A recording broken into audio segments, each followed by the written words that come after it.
Bismillah, Assalamualaikum warahmatullahi wabarakatuh. Pada kali ini kita akan bahas mengenai asam urat ya.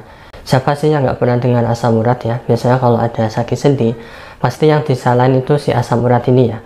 Katanya dia itu pembawa masalah ya, bikin sakit sendi, batu ginjal, dan lain-lain. Tapi sebetulnya apa sih asam urat itu? Nah, pada intinya dia adalah zat sisa dari metabolisme bagian DNA yang disebut purin ya. Nah, DNA sendiri ada di dalam sel, yang artinya segala yang menyebabkan sel itu pecah di tubuh kita itu bakal memproduksi asam urat ya. Kalau kita makanan sesuatu yang bersel itu otomatis pecah di mulut atau perut kita ya.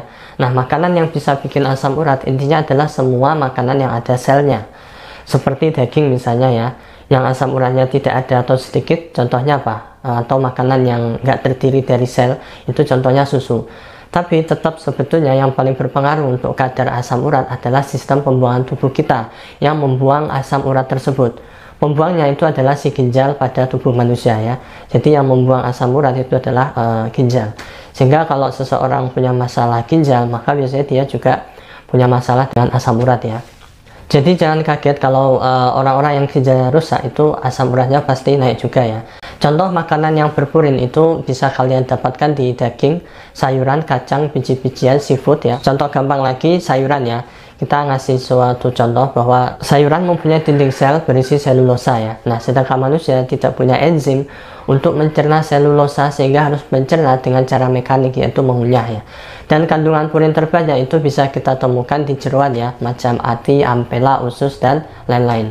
Di sini peran ginjal sangat penting ya. Kalau sistem pembuangannya rusak seperti penyakit ginjal, asam urat akan menumpuk sehingga risiko terkena gout ya atau nyeri parah bagian sendi. Selain masalah ginjal, faktor genetik juga punya pengaruh.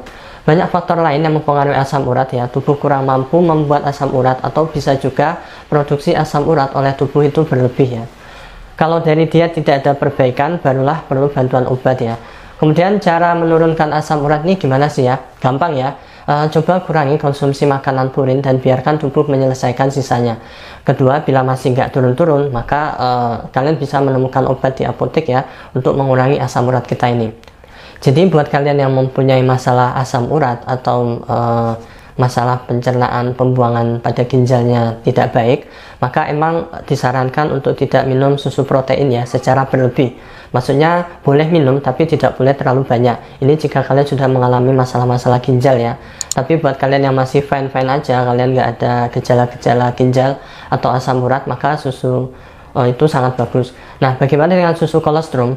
Susu kolostrum ini justru bisa memperbaiki mereka-mereka yang sudah mempunyai asam urat yang tinggi ya.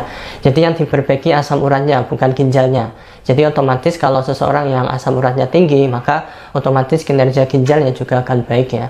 Oke, mungkin sekian video dari saya, kurang lebihnya mohon maaf. Wassalamualaikum warahmatullahi wabarakatuh.